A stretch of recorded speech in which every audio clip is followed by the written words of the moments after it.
Acho que eu sou um dos poucos outsiders aqui, né, do jornalismo. Não me interpretem, não me julguem.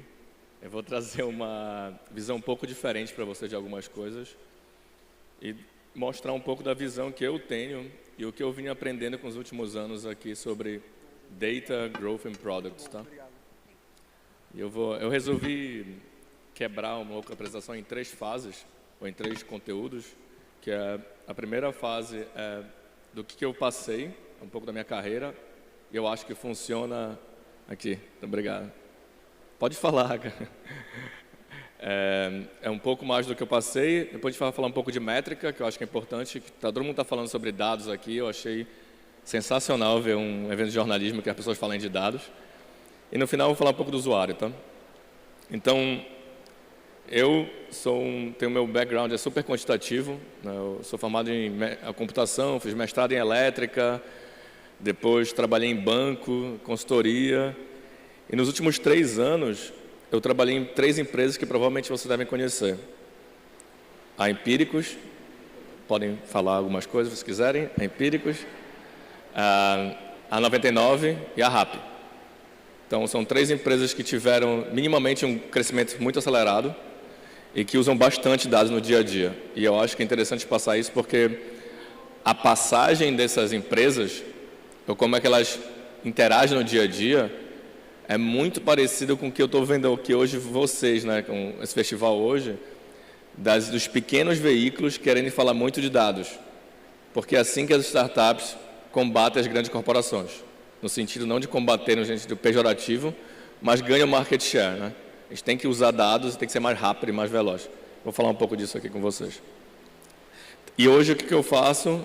Eu dou consultoria junto com Capra para grandes corporações e também tenho um trabalho da Digital Forest, que é a minha empresa, que eu dou mentoria e consultoria nesses 3 grandes frentes, que é produtos, dados e growth, né? E para variar um pouco também, teve uma época que eu queria ficar mais quieto, assim, não queria trabalhar em startup e tal, mas é uma mentira, porque tem um vício isso. Então isso pega na gente sempre vai querer fazer coisas novas. Eu sou parte de 12 empresas chamada Hauser & Cook, que eu fundei com outros 2 sócios. Uma trabalha com um marketplace de imóveis e outra é um modelo de gestão para restaurante. Então são coisas totalmente distintas, mas que usam muito dados. Então por isso eu queria mostrar para vocês. Não é a questão da indústria, é a questão como você aplica dados na indústria que você quiser. E aí é uma amostra dos 2 apps que eu acho que a maioria de vocês deve conhecer. E o que esses caras têm em comum, né? A 99 e a RAP, além de serem apps que vocês usam todo dia, super utilizados por vocês, com certeza ou é um Uber, o iFood, mas esses 2 apps eles têm uma recorrência muito grande diária, né? Mas além disso também tem outra coisa muito clara deles, que os 2 são unicórnios. Eu não sei quanto no jornalismo isso é conhecido, mas aqui no tempo de startups, a gente fala muito que uma startup vira unicórnio quando ela começa a ter um valor de $1 bilhão em mercado. Então, essas 2 empresas, uma em 5 anos e outra em 3 anos, viraram unicórnio. A RAP foi ano passado. E as 2 empresas, eu estava nas 2 empresas fazendo a escala do aplicativo. E por que eu estou trazendo isso daqui para vocês? Porque são modelos novos, né? Se vocês pensarem, eles são 2 modelos super disruptivos, né? A 99 e a RAP.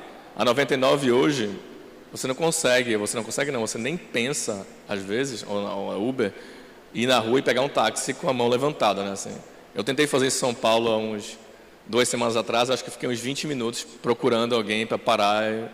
Então, a gente mudou realmente o conceito de como você se locomove na cidade. E a RAP, assim como o iFood, eles têm a gente refez como as pessoas pedem coisas, né? A RAP você pode pedir qualquer coisa também, em qualquer lugar, igual comida. Então, o restaurante também está mudando um pouco do propósito deles. Ou você vai no restaurante para ter uma experiência boa, né, comer uma comida gostosa, ou você pede em casa. E aí tem aquele combo famoso, né, de RAP, iFood, Netflix, porque você fica em casa, pede uma comida boa e fica no seu conforto, né?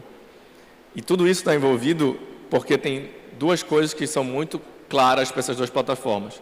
Elas são plataformas. Isso é um conceito que a gente usa também. E 2 tipos para alguns tipos de startups. Então, existem startups que têm modelos lineares de crescimento. Quando a gente fala isso, os modelos que eu faço alguma coisa, produzo e vendo. Tá?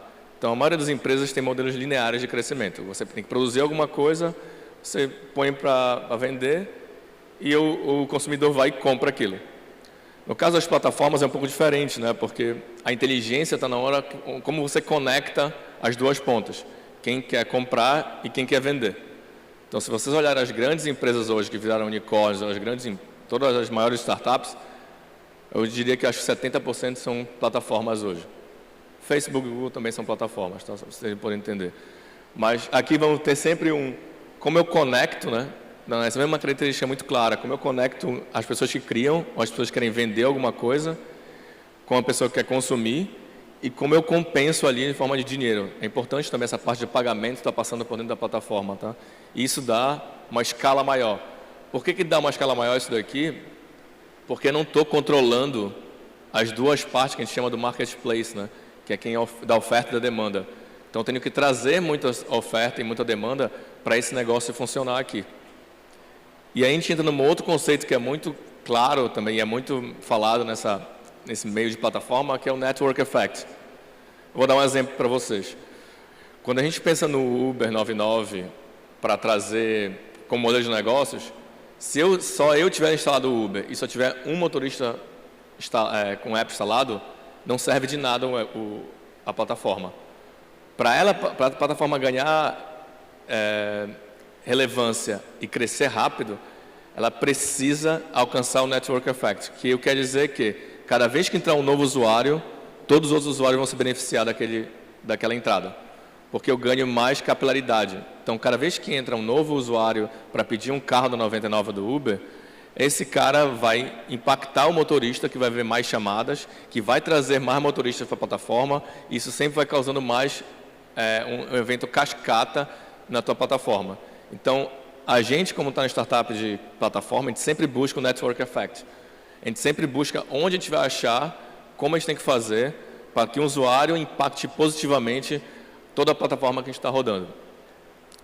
E aí até saiu diferente o ponto de interrogação, de exclamação ali, mas que eu acho importante falar com vocês, a gente usa muito isso quando está falando com empreendedores, é uma máxima da startup isso, tá? Fail fast, learn faster. Então, a gente vai ter que errar. E eu vejo, às vezes, que quando a gente está lançando alguma coisa, principalmente quem não está nesse DNA, né, de empreendedorismo, de startups, que fica com medo de lançar, né? Então, fala, cara, eu quero ficar perfeito o modelo. Logicamente, quando a gente fala de notícias, né, a gente não pode entrar e fazer uma coisa errada, fake, o que seja. Mas falando aqui do modelo de negócio. Então, não precisa estar 100% pronto para você lançar no mercado. E a gente fazia muito nessas duas empresas isso. A gente lançava e testava no mercado. Porque quem vai aprovar ou não é o teu usuário. Não é uma ideia que você teve lá dentro da agência, lá dentro da empresa, que acha que dá certo. Tem que ir para a rua e testar. E o importante é sempre ter vários experimentos, né? Ter vários experimentos e você tem que aprender muito rápido e seguir adiante. Então, essa é uma máxima que é interessante vocês incorporarem isso.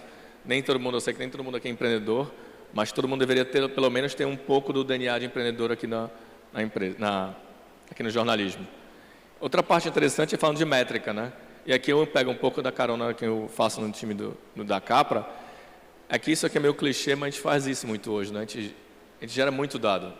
A gente gerava muito pouco dado antes, então era tranquilo, era fácil você pegar um dado e conseguir entender de onde vinha aquela informação e como fazer alguma matéria, né, ou algum report que a gente queria. Hoje é impossível. Hoje você não consegue olhar todos os dados ao mesmo tempo. E quando a gente fala sobre isso, o ideal, na real, é trabalhar com small data. Muita gente fala de big data, alguma coisa desse tipo, mas ninguém consome big data.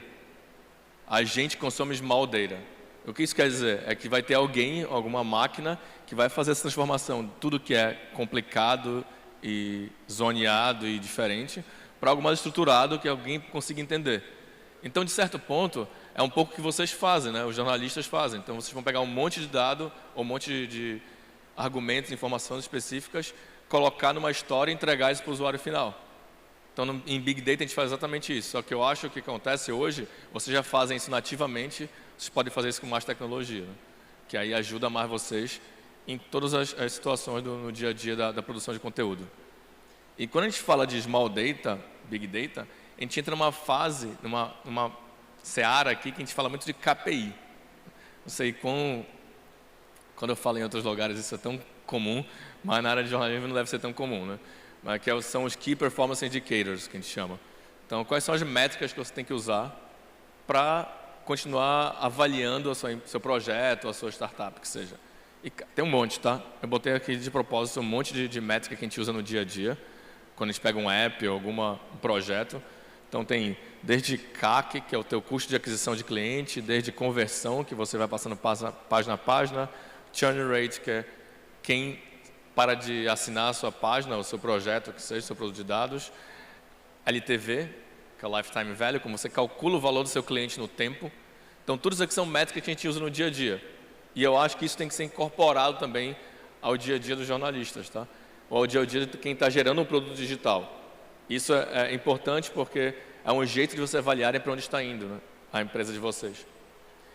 E eu chego numa parte da apresentação que eu vi muita gente falando sobre data aqui, data-driven, né, data-informed. Eu gosto muito desse slide, que quando a gente fala em data, geralmente surgem esses três termos, tá? Ou a gente é data-driven, ou data-informed, ou data-inspired. E eu vou explicar a diferença entre esses três, pelo menos o que eu entendo disso. Data-driven é o que a gente chama de eu quero tomar todas as minhas decisões baseadas em dados. Tá? Então, isso se cunhou muito pelo time de dados, o time de analytics das empresas, e na literatura foi falado muito sobre isso. Mas, na realidade, um cara de UX, uma vez do Facebook, falou, na verdade, eu não acho que tem que ser data-driven. Eu acho que a gente tem data-inspired, a gente tem que ser inspirado pelos dados, porque nem todas as vezes os dados vão te dar todas as informações que você precisa. Acredite ou não, porque os dados que você tem é uma fatia do negócio. Então, você também tem que saber olhar para fora dos dados e também juntar o que as outras coisas agregam na tua análise, na tua reportagem, o que seja, né? Então, a gente está tentando muito mais ir de momentos que é data-driven para uma parte que é muito mais data-informed, que falaram aqui também no festival. E tem a terceira parte que a Cassie fala muito, a Cassie é a CDO do Google. Existe uma pessoa no CDO chamada Chief Decision Officer, que é um cargo que tem no Google. Ela é uma estatística e ela cunhou esse termo de Data Inspired. Mas Data Inspired, na real, não é uma coisa muito boa, tá? O que quer dizer Data Inspired é que você olha os dados e toma decisão, você faz os dados corroborarem com a sua suposição. E no método científico, né, o método de avaliação, de análise investigativo, isso é ruim. Porque, na real, você tem que refutar as suas suposições. Então, se você está olhando para o dado e está procurando que ele te suporte, né, que ele dê mais informações, ou que ele sustente o seu ponto, isso não é uma coisa boa. Pelo menos para negócio, a gente acha bem ruim. Então, a gente está em reunião, que algum executivo discutindo, fala, eu acho que é isso, vamos ver isso nos dados. Isso é ruim. Então, primeiro você tem que definir a métrica para depois olhar para os dados. Você não tem que ser inspirado pelos dados. Você tem que ter a sua suposição e depois tentar refutar nos dados, né? Desculpa. Pronto. Depois de toda essa parte de métricas, outra coisa que é super importante é que você tem que ter claro o objetivo para cada métrica que vocês estão vendo. Porque senão vai ficar uma sopa, né? Se você ver aquele monte de métricas que eu coloquei, você vai medir um monte de coisa, mas você não sabe quais são os objetivos claros disso, né? Então é importante que vocês saibam para cada métrica qual é o objetivo que ela tem que fazer. Isso acontece muito quando tem campanha de marketing, alguma coisa assim, que alguém vai fazer um investimento em marketing para uma campanha que é de awareness, por exemplo, que é ganhar alcance, né, audiência, e quer medir ROI.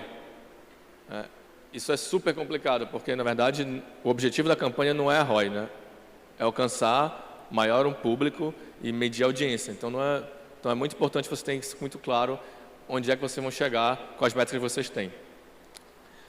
Essa daqui não vai passar um vídeo super legal. A gente vai entrar agora numa parte de usuário e de data vis. Isso aqui foi uma pesquisa que fizeram nos Estados Unidos com 1.000 pessoas e pesquisaram durante toda a hora do dia o que elas estavam fazendo. Vale a pena depois entrar no YouTube, dar uma pesquisada sobre isso. Ele fica se movimentando.